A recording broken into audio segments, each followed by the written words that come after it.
بسم اللہ الرحمن الرحیم۔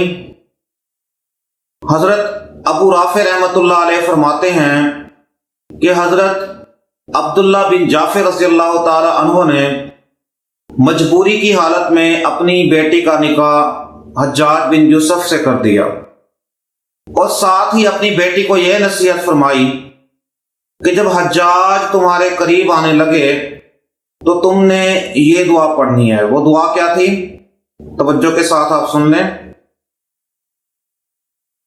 لا الہ الا اللہ الحلیم الکریم سبحان اللہ رب العرش العظیم والحمد للہ رب العالمین۔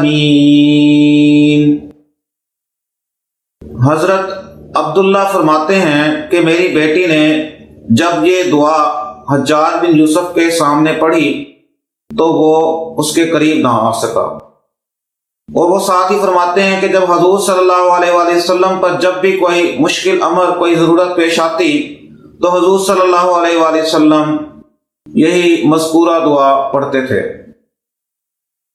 اسی طرح حضور اکرم صلی اللہ علیہ وآلہ وسلم نے فرمایا، جو شخص ہر نماز کے بعد آیت الکرسی اور آیت الکرسی کے بعد سورت آل عمران جو کہ تیسرے سپارے میں ہے، اس کی آیت نمبر 18 جس کی تلاوت میں آپ کو کر کے سناتا ہوں۔ شاہد اللہ انہ لا الہ الا اللہ والملائکۃ وَأُولُو العلم قائما بالقسط لا الہ الا اللہ العزیز الحکیم۔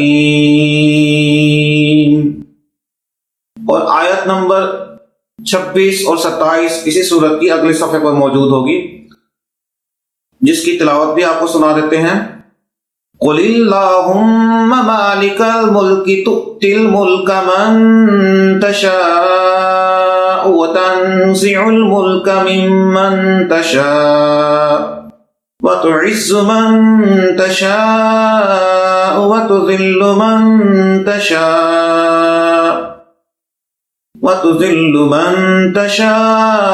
بیدک الخیر انک علی کل شیء قدیر تولج اللیل فی النہار وتولج النہار فی اللیل وتخرج الحی من المیت وتخرج المیت من الحی وترزق من تشاء بغیر حساب۔ ان دو آیات کی تلاوت جو شخص ہر نماز کے بعد کرے گا تو اس کے فضائل یہ ہیں، اللہ تعالیٰ اس کے سارے گناہوں کو معاف کر کے اس کو جنت میں جگہ دے گا۔